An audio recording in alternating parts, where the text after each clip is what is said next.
जी sir. एक second.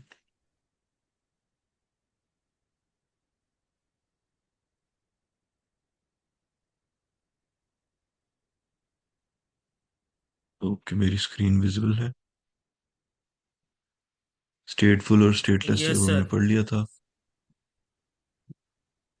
Load balancer क्या होता है और ये काम कैसे करते हैं, इसको आज हम थोड़ा सा देखेंगे। और उसके बाद हम कुछ और मजीद टॉपिक्स पे जाएंगे। तो लोड बैलेंसर, जैसे कि ये नाम से जाहिर है कि load balancer is a networking device और software application that distributes and balances the incoming traffic. एक second. The incoming traffic among the servers to provide high availability, efficient utilization of servers and high performance. तो यही काम करता है load balancer. अगर आप देखें एक एग्जांपल के साथ, तो हमारे पास इस टाइम पे हैं 3 सर्वर्स। ठीक है। हमारे पास थे 3 सर्वर्स, 1, 2, 3। और हमारे पास यूजर्स आ रहे हैं, लेट सपोज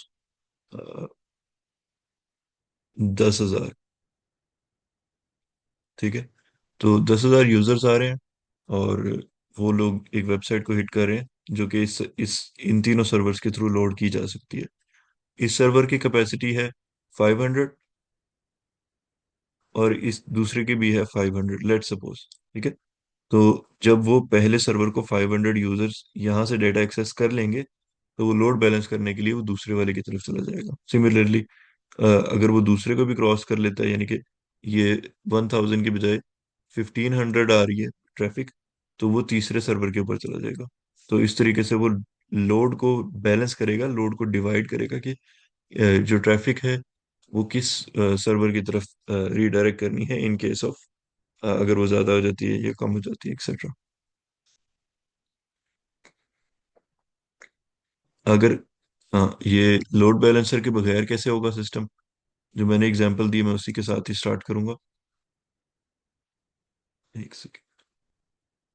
कि लेट सपोज कि हमारे पास 1500 या 1000 जो है वो ट्रैफिक आ रही है एक सर्वर से, एक एक टाइम के ऊपर, एक और जगह से। फिर 1000 ट्रैफिक आ रही है एक और जगह से, 1000 ट्रैफिक आ रही है एग्जाम्पल से। तो वो सारी की सारी एक ही सर्वर के ऊपर जाती जाएगी, तो वो ओवरलोड हो जाएगा। इस चीज को अवॉइड करने के लिए कि वो इक्वली डिस्ट्रीब्यूट हो बाकी तमाम सर्वर्स के अंदर, हम जो है वो रिक्वेस्ट के लिए लोड बैलेंसर इनके दरमियान यूज करते हैं।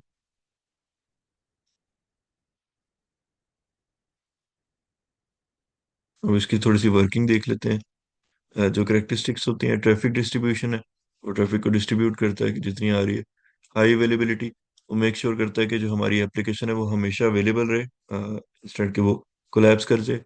स्केलेबिलिटी, इसके थ्रू हम जो है वो अपनी एप्लीकेशंस को स्केलेबल बना सकते हैं, ऑप्टिमाइज करते हैं। यानी कि load balancers optimise resource utilisation, ensuring efficient use of server capacity and preventing bottlenecks. तो बॉटलनेक जैसे नाम से ज़ाहिर है वो भी यही है कि अगर आपके पास एक बोतल है कुछ इस तरह से, तो ये उसका बॉटल नेक है। सिमिलरली ट्रैफिक जो है अगर वो बहुत नैरो डाउन हो जाए, यानी कि वो किसी ऐसे पॉइंट पे पहुंच जाए जहाँ से क्या कहते हैं कि ट्रैफिक जाम होना शुरू हो जाए, तो उस पॉइंट को कहते हैं बॉटल नेक, और उसको हम प्रिवेंट करते हैं इसके थ्रू। एक और चीज़ है health monitoring. Load balancer often monitors the health of servers, directing traffic away from the servers experiencing issues or downtime.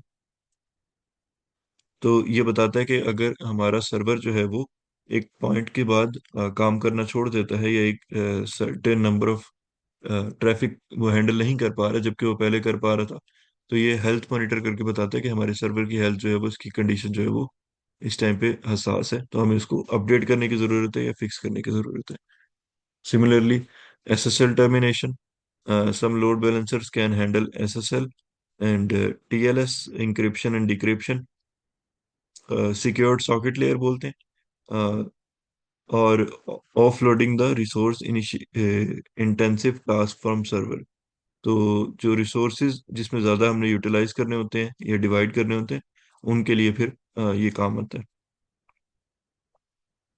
How it works, ये तरीके मैंने वैसे बता दिया है आप लोगों को कि वो बेसिक बेसिकली जो है वो लोड को डिवाइड कर रहा होता है, सर्वर से पहले ये चीज़ आ जाती है। तो ये हो गया। हम इसकी टाइप्स देख लेते हैं।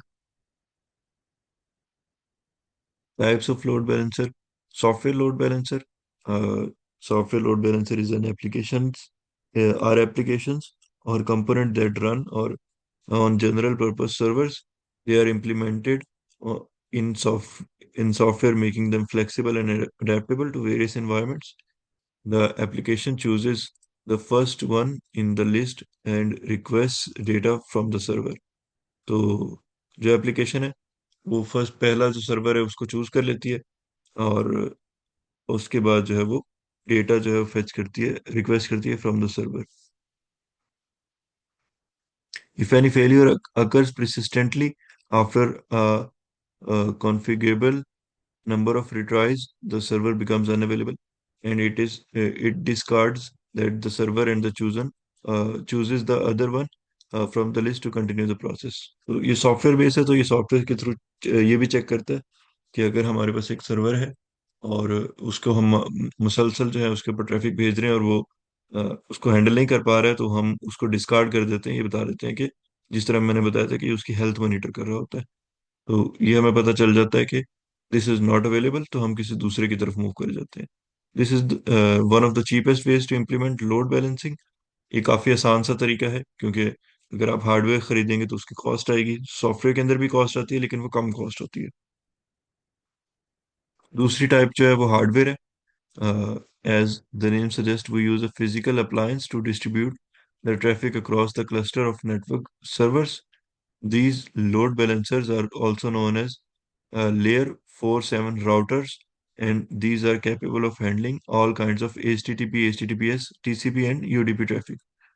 तो राउटर्स हैं ये L4 से लेकर L7 तक, लेयर 4 से 7 तक जो राउटर्स हैं वो यूज होते हैं। Hardware load balancers are dedicated devices designed for sole purpose of managing network traffic. They often come as standalone appliances or module with networking hardware. Hardware load balancers can handle a large amount of volume of traffic, but it comes with a hefty price tag, and it also has limited flexibility. यानी कि इसके अंदर हम बहुत ज़्यादा changes नहीं कर सकते, क्योंकि एक दफ़ा जो हार्डवेयर बन गया वो बन गया, हमें उसको चेंज करना बड़ा मुश्किल काम हो जाएगा। If any of the server don't produce the desired response, it immediately stops. वही काम जो सॉफ्टवेयर कर रहा था। The load balancers are expensive to acquire and configure, which is the reason a lot of the service providers use them only as the first entry point for the user request. तो वो पहली entry point के लिए सिर्फ उनको use करते हैं। Later, the internal software load balancers are used to redirect the data behind the infrastructure wall. उसके बाद आ जाते हैं virtual.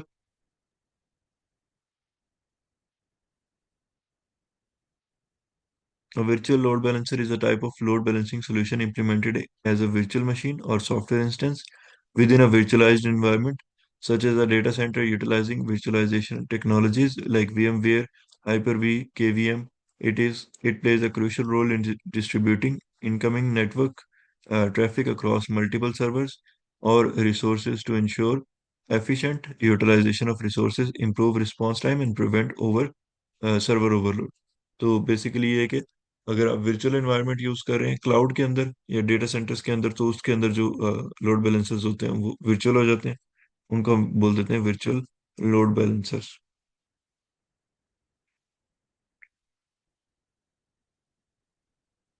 चलें ये भी देख लेते हैं। Types of load balancers based on their functions. तो L4 load balancer, network load balancer. L4 load balancer operates at the transport layer at the of the OSI model. अगर आप लोगों को ये नहीं पता तो दिस इज वेरी इंपॉर्टेंट, ये आप नेटवर्किंग के का सब्जेक्ट जब पढ़ेंगे तो उसके अंदर आप सीखेंगे। अदरवाइज कोशिश करें कि इसको खुद ही एक दफा गो थ्रू कर लें कि ये किस तरह से काम करता है।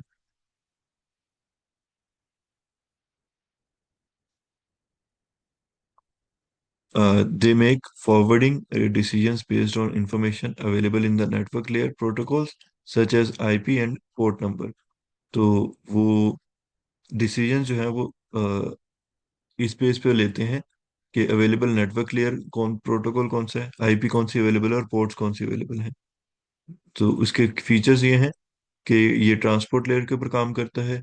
Basic load balancing distributes traffic based on IP and port number. Efficiency, faster processing as it doesn't inspect the content of the data packets।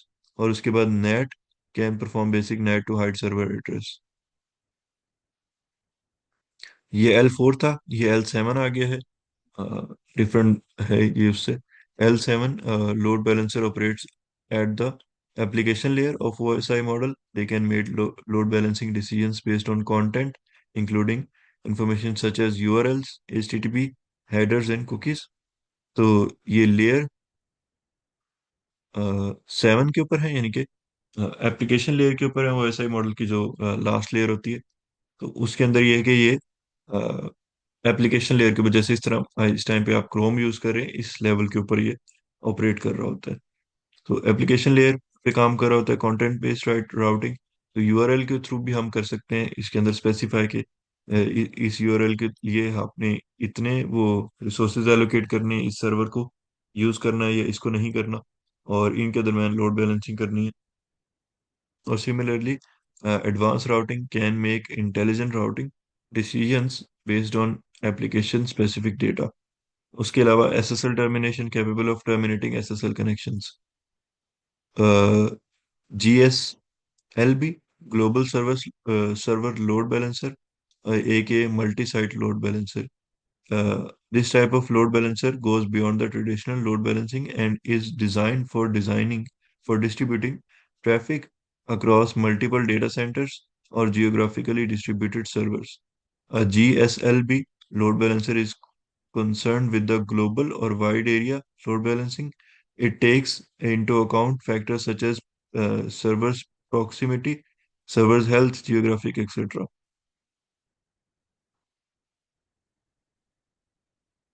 तो ये उन्होंने जैसे फर्स्ट पॉइंट में बताया है, इज कंसर्न विद ग्लोबल और वाइड एरिया लोड बैलेंसिंग, यानी कि ये वैन के ऊपर अंदर जो है वो इम्प्लीमेंट होता है कि, या ग्लोबली अगर आप इसको देख लें कि ये पूरी दुनिया के अंदर load balancer as a load balancer काम कर रहा होता है।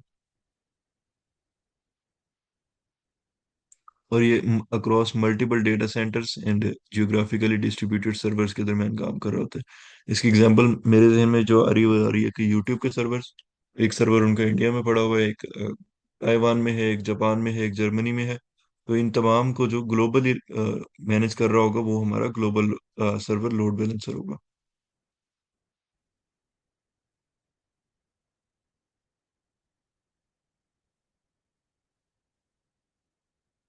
तो राउंड रॉबिन जो है वो एक बड़ा वो ट्रेडिशनल जो है एल्गोरिदम है जो कि ऑपरेटिंग सिस्टम के अंदर यूज हो रहा होता है।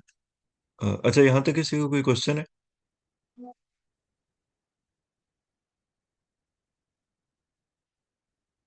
Anyone?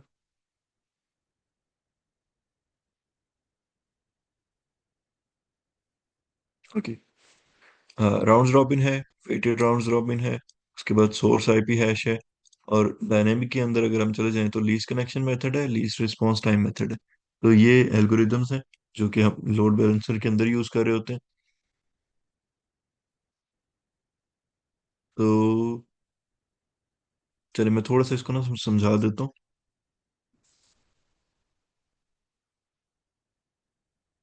The round-robin algorithm is a simple, static load balancing approach in which requests are distributed across the server in a sequential or rotational manner. It is easy to implement, but it doesn't consider the load already on the server. So the risk is that so there is a risk that one of the servers receives a lot of requests and becomes overloaded. Let's say you have a group of friends and you want to share a bag of candies equally with all of them. You give one candy to each in the circle. Then you start over, this is round robin, ठीक है।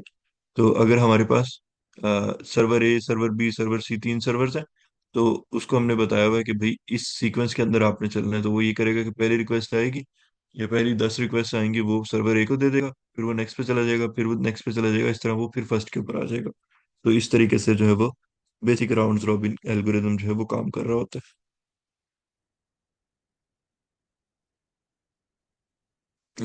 उन्होंने उसकी practical implementation भी दी हुई है, कि वो किस तरह से बनाया जाता है।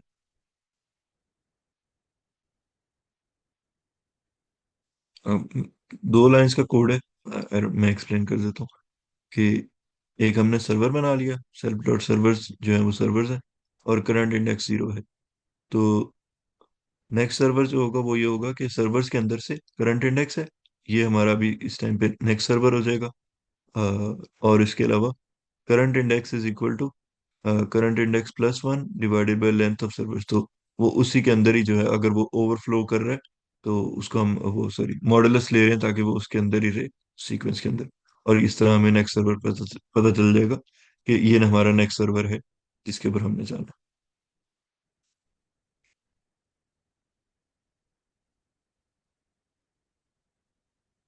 अब वेटेड की बात देख लेते हैं।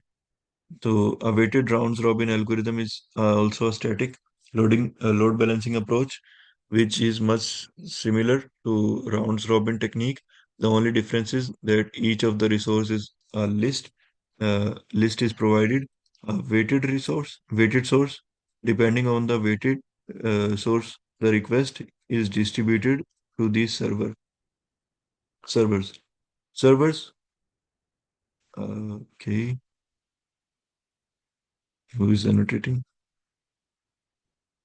आप काइंडली अपना नेम ओरिजिनल यूज करेंगे।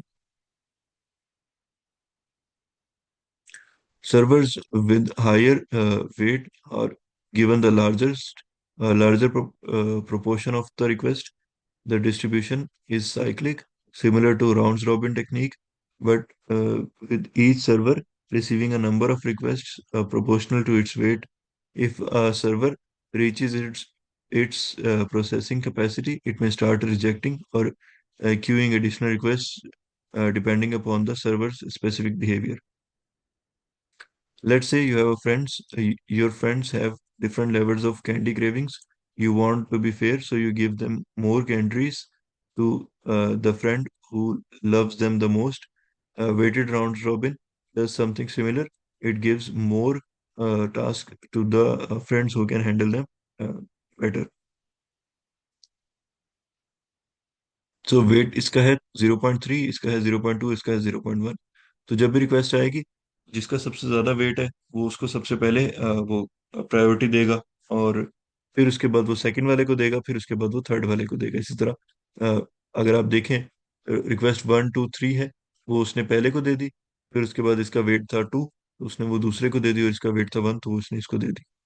इन एज अगर हम पीछे वाला देखें, तो 1 उसने इसको दी, फिर 2 इसको दी, फिर 3 इसको दी, फिर फोर्थ वाली रिक्वेस्ट आई तो वो सर्विस ए पे चला गया, फिर सर्विस सर्विस या सर्वर कह लें, फिर 5 वाली इस पे चलेगी, और फिर 6 वाली इस पे चलेगी।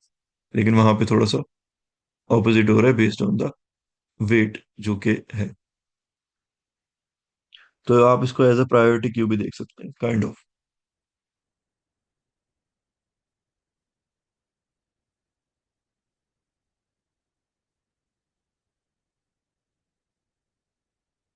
अब ये तीसरी अप्रोच आ गई कि source IP hash algorithm, load balancing algorithm. The source IP hash load balancing algorithm is a method used in network load balancing to distribute incoming requests among a set of servers based on the hash value of the source IP address. This algorithm aims to ensure that requests originating from a source same IP address are consistently directed to the same server. अच्छा, मेरे ख्याल में जब मैं read करूँ ना, मुझे इसको हाईलाइट करना चाहिए।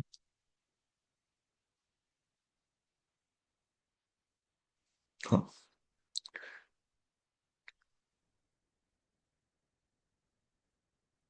एक second.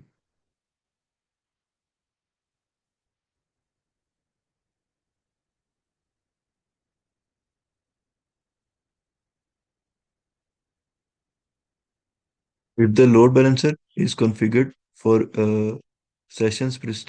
persistence, it ensures that the subsequent requests from a same source IP are consistently directed to the same server.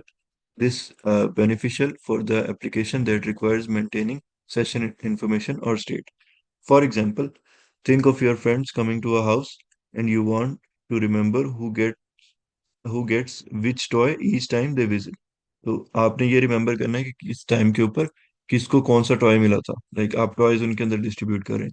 IP hash is like remembering which friend played which and which toy last time, so you always give them the same one.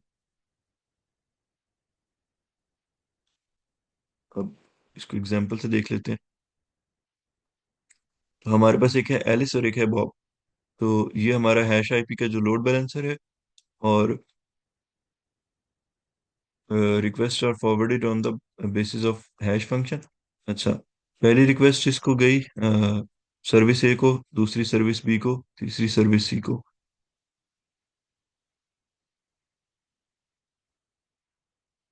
Okay, I didn't get it. हम एक दफा दोबारा से देखते हैं. Think of your friends coming to your house and you want to remember who gets which toy each time they visit. IP hash is like remembering your friends, which friends played with which toy last time, so you give them the same one. Okay. हाँ ठीक है. कि अगर Alice को server जो है server 2 मिला था last time, server sorry service A मिली थी, तो वो नेक्स्ट टाइम भी उसको सर्विस ए ही देंगे. अगर बॉब को सर्विस बी मिली थी तो उसको नेक्स्ट टाइम भी सर्विस बी ही देंगे. तो ये इस तरह से काम करा होगा.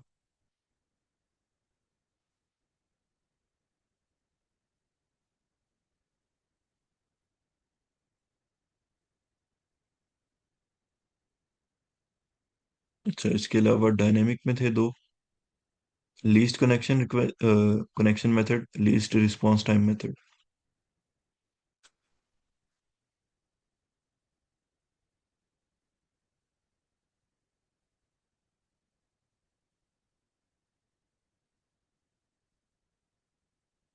ये सेकंड आ गया. Okay. Dynamic load balancing involves making real-time decisions about how to distribute incoming network traffic or computational workload across multiple servers. और तो यानी कि डायनेमिक के अंदर ये है कि ये रियल टाइम डिसीजंस मेक कर रहा है. उसके अंदर हमने प्री डिफाइन किया हुआ कि जब इतनी रिक्वेस्ट आएंगी तो ये करो, और इसके अंदर ये है कि हम रियल टाइम के अंदर जो है वो करें.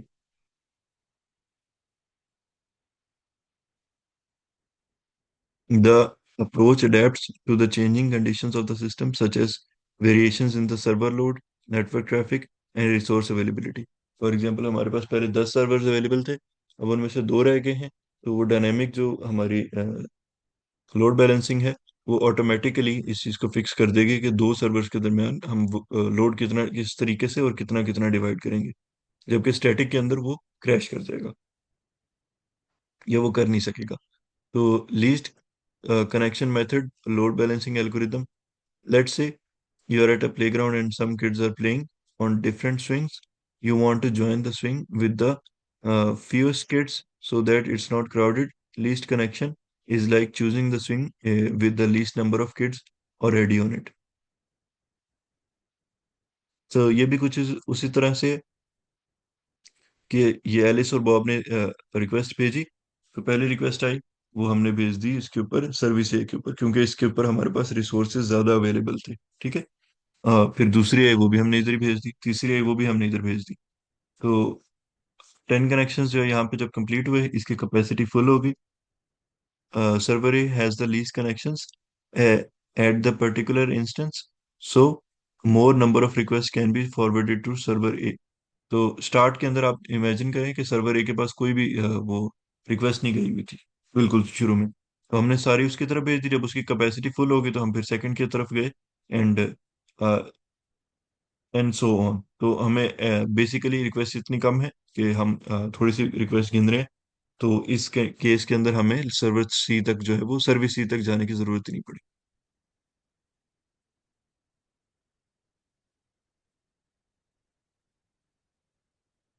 और जो दूसरा है least response time method, load balancing algorithm. The least response method is a dynamic load balancing approach that aims to minimize response time by directing new requests to the server with the quickest response time. अच्छा. Picture yourself at a snack bar where you can order food from different service servers. You notice that some servers are the fastest than the others. You choose the server that seems to serve food the quickest each time you go. Least response time is like pitching the server with the short line. तो ये ऐसे है कि ना आप वो अ, ये पुराने जमाने में होता था, अब तो नहीं होता कि बैंक के आगे लाइन्स लगी हुई है वो बिल जमा करवाने की, और आप ये देखते हैं पहले जाके कि कौन सी जो है वो लाइन सबसे छोटी है. जो लाइन सबसे छोटी है आप उसको ज्वाइन कर लेते हैं. या कैफेटेरिया के अंदर भी सेम, अगर आप इस चीज को एज एनालिसिस यूज करें तो इसके अंदर भी ऐसे ही है कि हम सबको रिक्वेस्ट भेज के चेक करेंगे, एक रिक्वेस्ट, और जिसका रिस्पांस टाइम सबसे कम आ रहा होगा उसको हम सबसे ज्यादा रिक्वेस्ट भेजते चले जाएंगे. तो उससे ये होगा कि हम जिसका रिस्पांस टाइम स्लो आ रहा है, यानी कि जो सर्विसेज टाइम पे स्लो जा रही है, उसको हम यूज नहीं करेंगे. और ये एक्चुअल में हम अक्सर ये औकात ये यूज कर रहे होते हैं जब हम किसी सर्वर से कनेक्ट कर रहे होते हैं. फॉर एग्जांपल अगर आप पाकिस्तान में बैठ के यूट्यूब को एक्सेस करेंगे तो सबसे करीबी सर्वर है, based on it's response time आप उसके साथ हमेशा कनेक्ट होंगे. आप उस सर्वर के साथ कनेक्ट नहीं करेंगे जो दुनिया के दूसरे कोने में पड़ा हुआ है.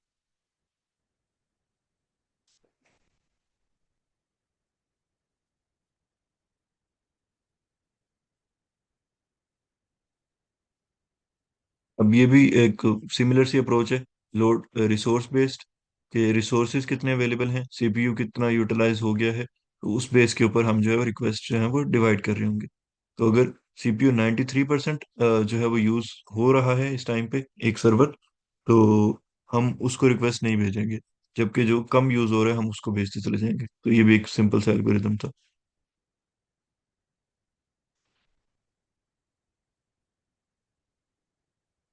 ये पॉइंट्स हम पढ़ चुके हैं.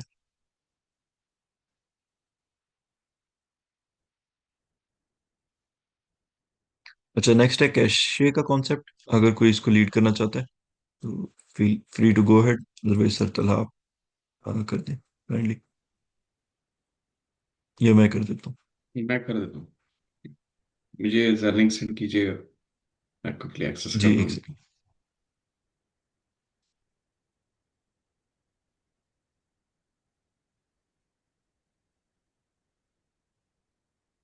ये मैं चैट में शेयर कर देता हूँ.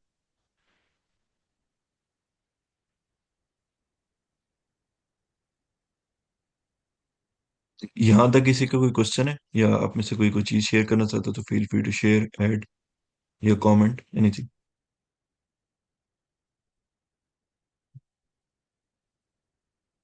Spare me for second.